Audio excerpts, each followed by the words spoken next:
everyone, and welcome to Nerd Node, our Crossing the Nerdverse segment where we like to talk to some of the other adventurers that are out there kind of on the Nerdverse doing different things. Today we're going to be talking to SideQuest, a rather interesting group that I found by chance on Instagram, and I'm very fortunate to have done so. Basically, what I'd like to say to describe them is, have you ever gone to like a play or anything like that, and you kind of didn't like how things were going, or you were like, I have some ideas and things like that, and you wanted to have interaction? That's kind of how you get to do it. That's one of the things that they've done, and they've incorporated a lot more of audience stuff to help with that frustration that you might be having while you're sitting there and enjoying yourself. But yeah, so here we are. We're gonna jump in, have some fun with it. I'll learn a lot of stuff, and for anyone that's into plays, D&D, fantasy, comedy, all that fun stuff, you're gonna learn a new thing today that you can kind of check out and just expand with what you're currently going with. Um, is there anything I missed kind of with the description of the quick, low, dirty with what you all kind of do? Um, oh no, that was kind of nice. Yeah, I hadn't hadn't heard anyone refer to us like that before. Is like, but that's really nice. Yeah, I usually just say to sum it up in a sentence, an interactive fantasy comedy show where you choose the adventure. Yeah, no, it's definitely everyone's got to have that like elevator pitch, like when you're talking about something. That definitely sums it up. It's a great way to sort of mention it. Yeah, without a doubt. So why don't you tell me a little bit about yourself to start this off? Okay. Hello, I'm Terry from across the pond in merry old England, and I have been doing kind of a comedy and acting and performing in plays and all sorts of silly things for about nearly 15 years now. And then just a few years ago, I started to play a lot of D&D. I've always liked the idea of like fantasy role play games, but never really had the community or connections to sort of play it very much. But it was during lockdown that I really got into it and absolutely loved it immediately. It was so perfect for me. And then I started DMing a few games, and yeah, I was just like, after a while, I kind of realized, so much of this game is like playing make believe with your friends, and this is kind of what I do anyway. And I just thought, I wonder if there's a way to sort of smush the two together in some sort of dirty, delicious ice cream sandwich. And that's what I've created. Yeah, another good way. The sandwich. I like that. So, in regards to that, yeah, I mean, you answered what was going to be my next question, which was in regards to like what's everybody's background with sort of like the role playing. Because I noticed there's like seven of you all, I think. There's actually, at the moment, there's 10 of us, and then there's two others that are potentially coming into the group as well. Basically, I'm sort of expanding, getting as many people as we can because we're doing like several gigs a month at this point, and all around the country, and we often want to be like, I always want to do every gig we can do, So usually it's just me and our main character that are the solid ones that always are in every show, and then everyone else kind of, you know, jumps in when they can. Yeah. Oh, nice. Yeah. It's always good like to have like at least a couple of you, especially you being the story master of the whole thing, like to be in everyone. Kind of a little important there with that. So did the others play D&D also prior to the shows that you started doing, or was it just you yourself? Yeah, the vast majority of us are also big into like role play games, and a couple of us work at a gaming cafe and a few other things. But yeah, most of us have some. If it's not D&D, it's some other kind of very intricate, nerdy thing that we're all into. But I tried to get a mix of people for this one. It started out just there was about five of us, and it just seemed like yeah. So we sort of already knew the tropes and stuff that you get in kind of fantasy fiction, So we kind of knew what we were playing off and how to get jokes out of that. Nice. So what kind of helped you develop the way you wanted to do your story, like in the sense of like I know that when people initially come they do like character sheets I was reading, Yeah, so and this is then again, there's dice rolling. yeah. So this was how I was like, okay, how do we like, yeah, engage with the audience and help them feel like they're really choosing the adventure here? And so I came up with this way of creating character sheets. Oh, I've got, see if I've got one here. Hang on. Yeah. So yeah, sorry. We I did like a really simplified version of a character sheet essentially. So if you can see here, all we have on it is Oh, nice.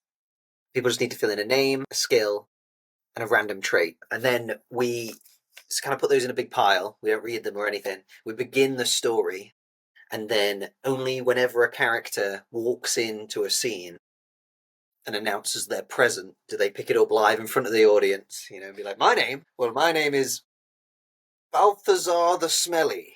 Or whatever, and then just like has to then immediately sort of embody that character, you know. Oh, is it? Do you do like a stack of them? Because I know obviously you can't use everybody's, but just that way it's kind of random, just as to who Yeah, they get.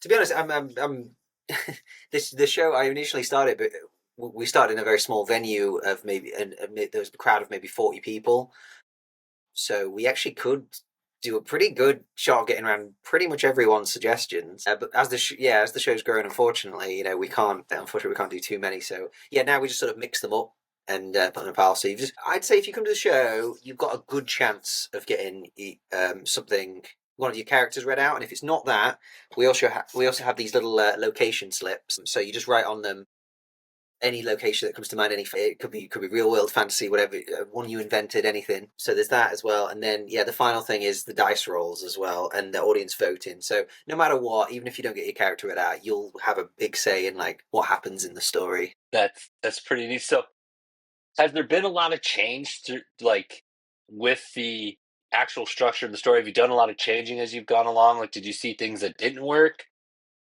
and kind of things that worked better, or has it been pretty much the same thing like the whole time? With this show SideQuest, I've actually been very lucky in that from the very first show that we did, and it was a real just trial. It was really popular. Loads of people came. It was almost full out.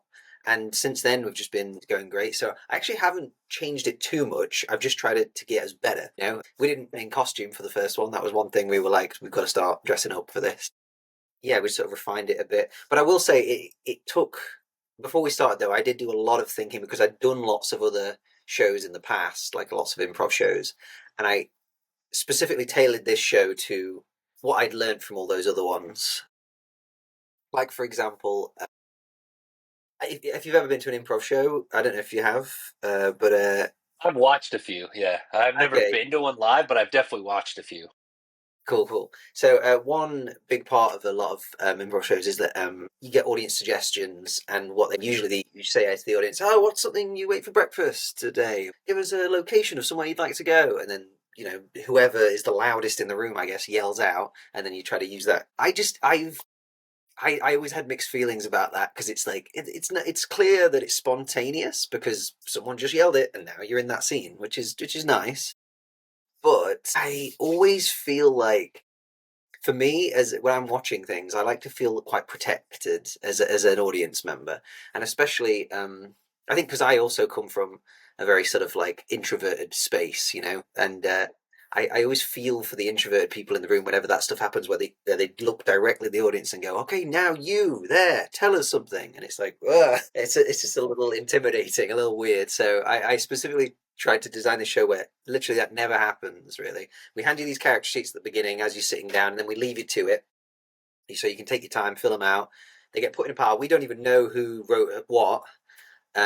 And then the only real other like interactive thing is just you raise your hands on a vote. Like, should we go left to the Misty Mountains or right to the Forbidden Forest?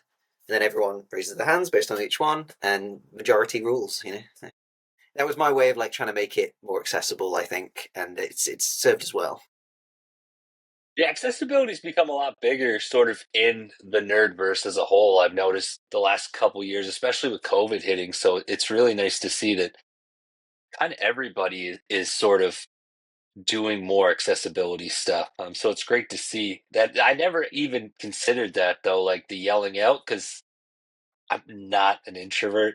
I don't mind getting loud or anything like that, or like just saying whatever and not worrying too much about what people think. But yeah, I never considered that. Yeah, some people probably would enjoy yelling out ideas, especially what they really want to yell out. More than likely, they probably say something different that's kind of more acceptable. Maybe they would think, or something like that, less embarrassing.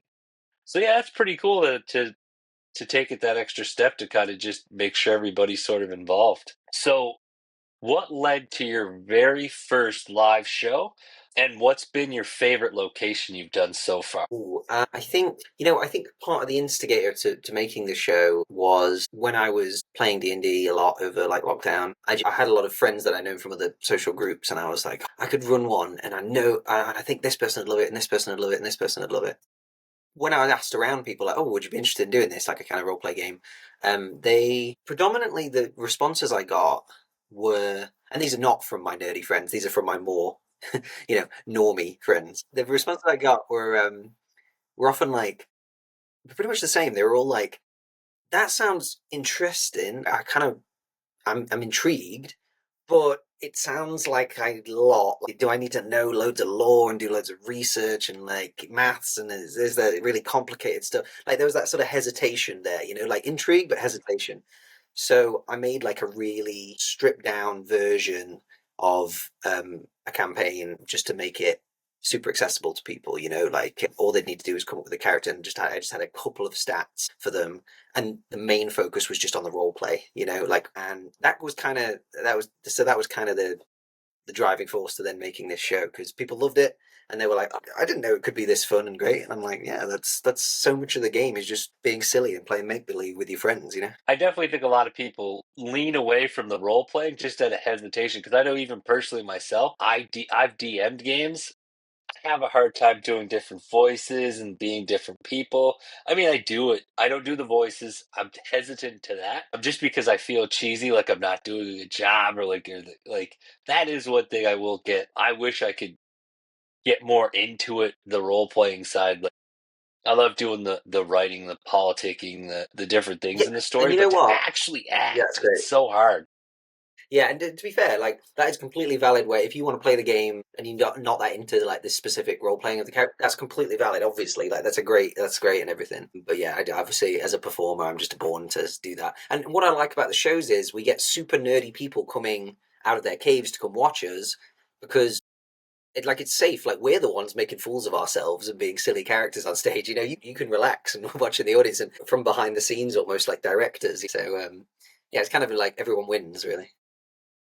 Yeah, it's just so great. So what's been your favorite location you've done though? Mm. Has there been one particular place you really enjoyed? We did perform at a place. We're going again this year to Fantasy Forest Festival, which is a big festival near London in a big, beautiful setting in the hills, and it's kind of. I guess you guys have like Ren fairs, right? Yeah, Like Renaissance fairs. the Yeah, it's kind of Renaissance that. fairs. It's very much that kind of vibe. Everyone there is dressing up in sort of medieval fantasy vibes, and there's music and performances and giant wooden built things, and it's kind of a combination of all sorts of stuff. There's like steampunk machines that you can ride around on, and yeah, like dancing and full on armor combat and all sorts of stuff. And yeah, it's at a castle as well, a real castle. Of Yeah, course, it's being in there, yeah, there'd definitely be a yeah. castle.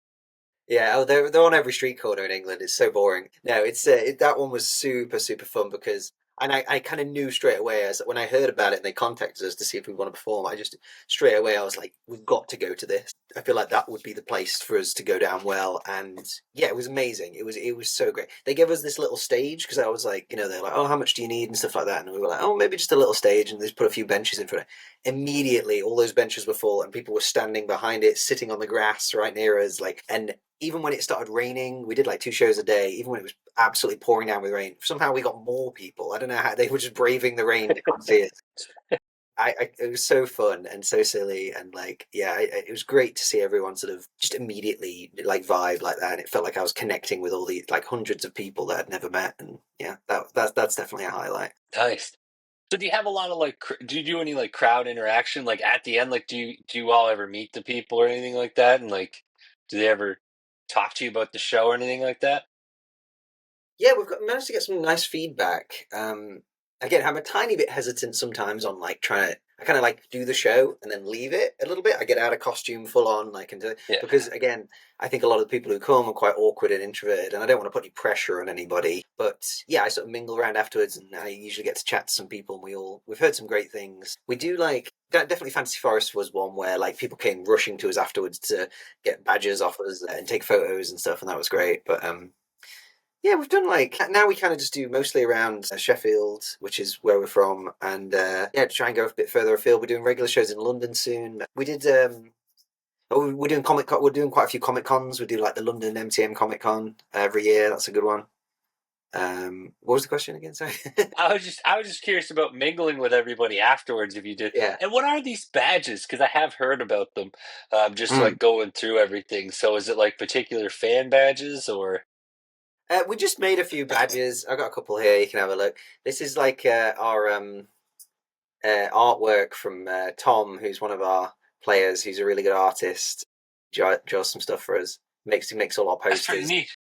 And then yeah, so I just make it's just a little thing to help compensate for help just keep costs a little low for help towards travel and stuff like that to the places we go to and whatnot. Okay, so I also notice you have live music. You have someone that's always there to play music. Mm. How did that come about to like incorporate that into it? I think it was pretty early on when I was like, hang on, this could totally what do we need more? I tried to. I'm not just remembering now. One of the first things I tried was trying to be off to the side, playing different atmospheric sounds and um, based on whatever location we were in, and then Yeah. sometimes little musical stings and stuff, like electronically that I downloaded and sort of tried to figure out. But it became apparent that like I could not do that and also be constantly paying attention to the story and trying to craft it as it goes. Like I'm already using my whole brain when I'm doing these shows. So it was like, oh, I would need someone else anyway to do it. And then I was like, wait a minute, if I'm getting someone else to press buttons, I may as well get an actual live musician in, to just to riff and play along with us. Yeah, luckily, found a wonderful musician, Hazel, who, yeah, is just like, they're so good. They do mostly folky, like, songs, but they are just so good at improvising. They'll just go with the flow, and like you can give them, and they multi instrumentalist as well. So you can give them any instrument, and they'll just make it sound beautiful and play along to whatever's going on. Yeah, we were lucky to get them. And I'm guessing they also improvise the whole time Yep, with yeah, each absolutely. episode. Yep, Oh it's my always god, different. that's so many moving pieces. That's so impressive.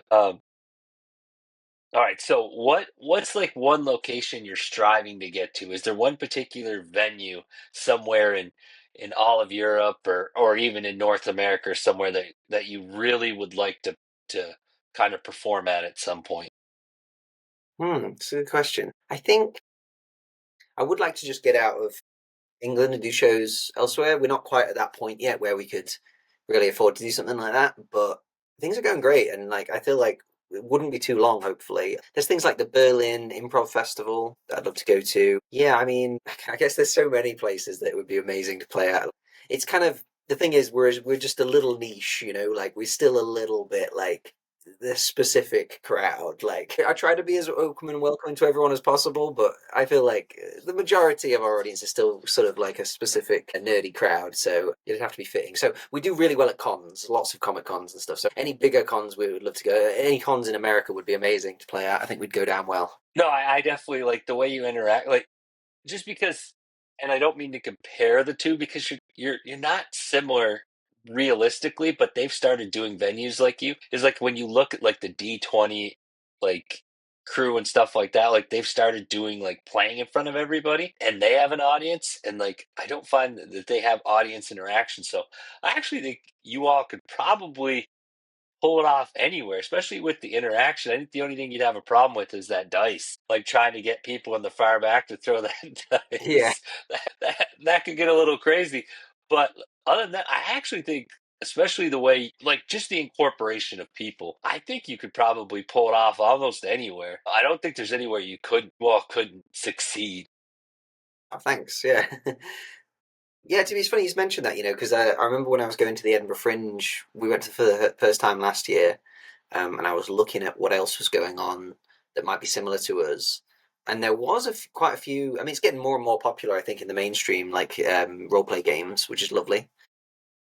And so there was a few like D&D related game shows on, but I found that the vast majority of them were essentially watching people play D&D. Like that's what it was, and I felt like that can be really fun. Obviously, like and there were some great shows there. I got to guest on a couple, which was lovely. But yeah, I like to think we stand out a little bit to that. Like we're almost closer to like a play or a theater, interactive theater, I think, than a game of D&D. But hopefully you feel like it's still got the same vibes.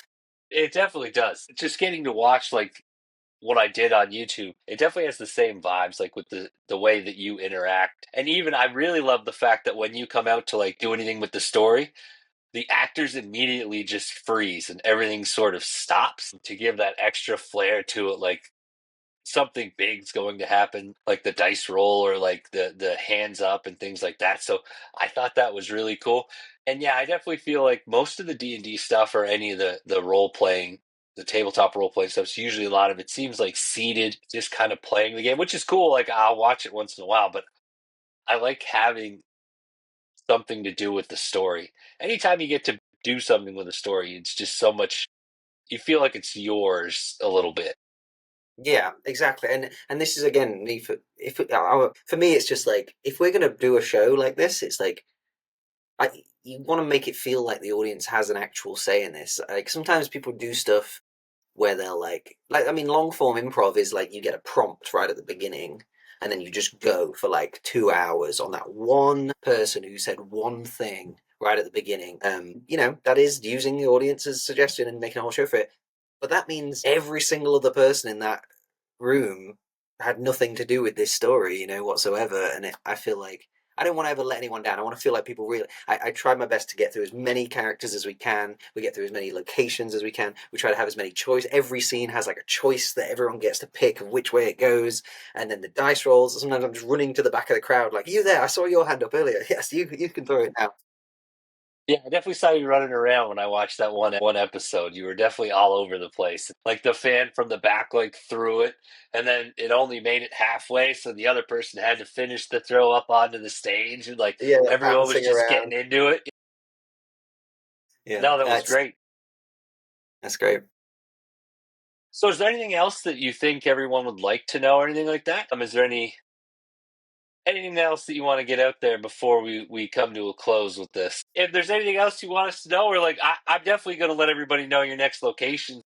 Just if you love role play games, or even if you've never played one before but you're interested in them, really like the idea that this show is the first step, like dipping your toes in the water of this wonderful fantasy gaming world that we find ourselves in.